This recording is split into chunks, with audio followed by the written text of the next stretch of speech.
El presidente de Estados Unidos, Joe Biden, firmó la ley para elevar el techo de la deuda que evitó que el país entrara en cesación de pagos y llegó tras arduas negociaciones entre demócratas y republicanos. El mandatario se comprometió a trabajar para fortalecer la economía de Estados Unidos. Ampliamos desde Washington. En México, más de 15 millones de ciudadanos están habilitados para votar en las elecciones de este domingo, en las que serán seleccionados los gobernadores de los estados de México y Coahuila. Unos comicios que sirven para empezar a medir el pulso de cara a las presidenciales de 2024. Pese a la inflación interanual de casi 109% en Argentina, el país es escenario de eventos culturales que agotan entradas a altos precios. Analizamos la capacidad adquisitiva de los ciudadanos y si estos espectáculos sirven para impulsar el turismo regional. Bienvenidos a este informativo con las noticias más relevantes del continente americano. Soy Valentina Torres Sánchez y es un gusto acompañarlos. Iniciamos en Estados Unidos porque el presidente Joe Biden firmó la ley que aumenta el techo de la deuda. La normativa fue aprobada por el Congreso tras largas y complejas negociaciones entre demócratas y republicanos. El mandatario aseguró que seguirá trabajando para fortalecer la economía del país. Desde Washington, Cristóbal Vázquez nos amplió los detalles. El gobierno de Biden tenía hasta el lunes dinero suficiente para pagar sus deudas y obligaciones financieras y evitar así el default.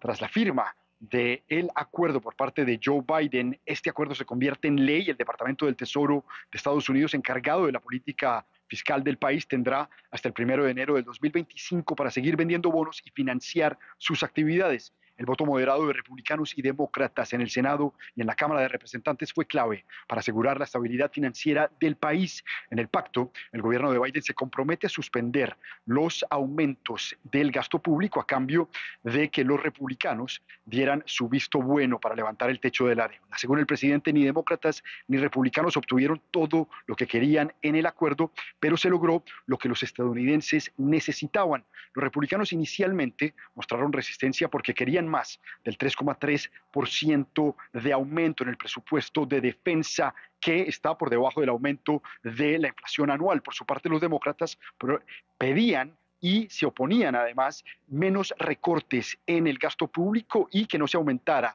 la edad para que los estadounidenses más necesitados obtuvieran subsidios de alimentación. Sin embargo, programas sociales como Medicaid y Social Security quedan intactos, puntos que muy probablemente Biden usará como herramienta de campaña para mostrar que es un buen ejecutor y que puede lograr acuerdos bipartidistas en medio de la polarización que vive el país. La provincia canadiense de Nueva Escocia continúa batallando contra uno de los peores inicios de la temporada de incendios forestales, pues las conflagraciones ya han quemado 10 veces el área promedio de otros años. El primer ministro Justin Trudeau prometió seguir brindando asistencia federal a las zonas afectadas, donde unas 30,000 personas han tenido que ser evacuadas. Vamos a México porque más de 15 millones de personas están habilitadas para votar en los estados de Coahuila y México, el más poblado del país, para elegir gobernadores. Las elecciones regionales inauguran el calendario y servirán para marcar el pulso político por la carrera a la presidencia en 2024. Mario Carbonell, corresponsal de France 24, nos amplió la información. Más de 15 millones de mexicanos están llamados este domingo a las urnas para elegir gobernador en 2 estados de la República, al centro en el Estado de México y al norte en el Estado de Coahuila. En esta última entidad también se renovarán 25 diputaciones locales. Se trata de una jornada electoral con características muy peculiares. Por ejemplo, en estos 2 estados son los últimos, Coahuila y Estado de México, donde no ha habido alternancia política, es decir, siempre ha gobernado el Partido Revolucionario Institucional, el PRI.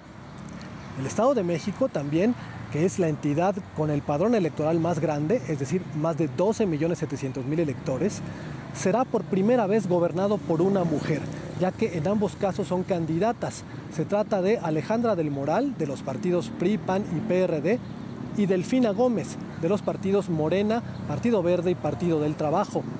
También por primera vez, 73,000 mexicanos residentes en el extranjero podrán acudir al consulado a votar. Esto en Chicago, Los Ángeles y Dallas, en Estados Unidos, y también quienes residan en Montreal, Canadá.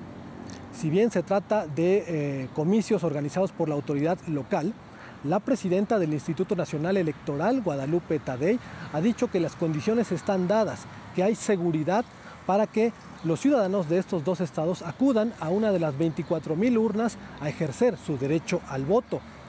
Esta jornada electoral es considerada la antesala de la elección federal de junio de 2024, cuando se renovará la presidencia de la República. Continuamos en México porque las autoridades de Jalisco reportaron el hallazgo de 45 bolsas con restos humanos en un barranco de Zapopan, a las afueras de la ciudad de Guadalajara. Las autoridades señalaron que las características de los mismos coinciden con las de los 8 jóvenes desaparecidos el 20 de mayo. Expertos forenses indicaron que trabajarán para confirmar el número de restos y las identidades de los fallecidos. Rafael Pérez nos amplía.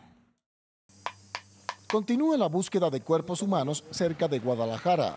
El hallazgo de 45 bolsas con restos humanos encendió las alarmas de las autoridades mexicanas. El descubrimiento se dio en el contexto de la desaparición de 7 personas. Según el gobierno federal, trabajaban en un call center que estaría vinculado al crimen organizado. En esta zona opera el cártel Jalisco Nueva Generación. Se han estado manejando un número aproximado de bolsas, 45, 50 bolsas. Obviamente pueden surgir más, que es lo que estamos recuperando. Nada más quiero hacer una precisión.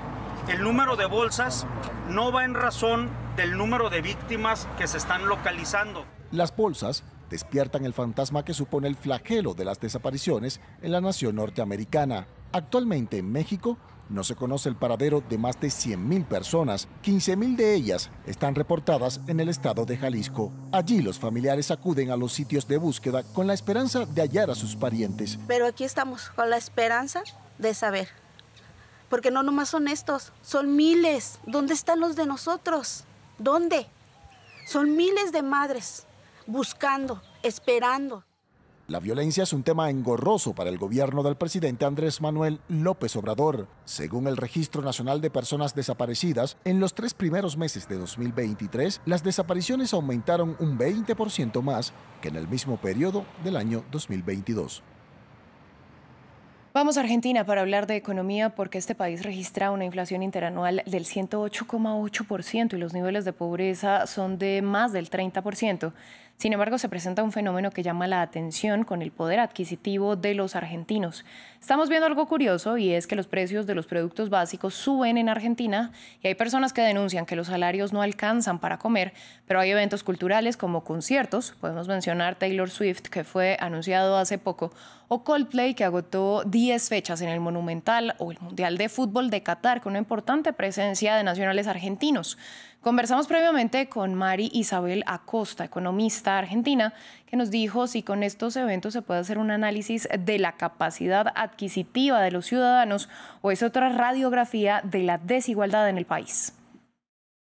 Claramente es una muestra palpable del avance de la desigualdad y la mayor inequidad en la distribución del ingreso, que se produce como consecuencia básicamente de la falta o de la pérdida de salario real, no solamente de aquellos que tienen un empleo en relación de dependencia de manera formal, sino del otro fenómeno que avanza mucho en nuestra economía, que es el empleo informal y que no está, no tiene los beneficios de, por ejemplo, los acuerdos paritarios.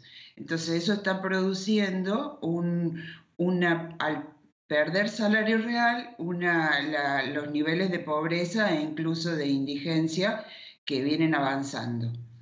Paralelamente, hay otro sector de la población, porque en 2021 y 2022 la economía argentina creció en valores importantes, pero el avance de la desigualdad provoca que haya un grupo más reducido de la población que tiene acceso a cada vez más niveles de ingreso, y eso es lo que permite la aparición de estos fenómenos. Numerosas ONG alertan que la deforestación de la Amazonía brasileña continúa a un ritmo vertiginoso. El grupo sin fines de lucro Río Terra ha plantado millones de árboles jóvenes en un esfuerzo de reforestación para restaurar los bosques diezmados por la tala ilegal y la ganadería en el área. Los ecologistas indican que no son bienvenidos en muchas partes y reciben amenazas. Fin del informativo, volvemos en breve.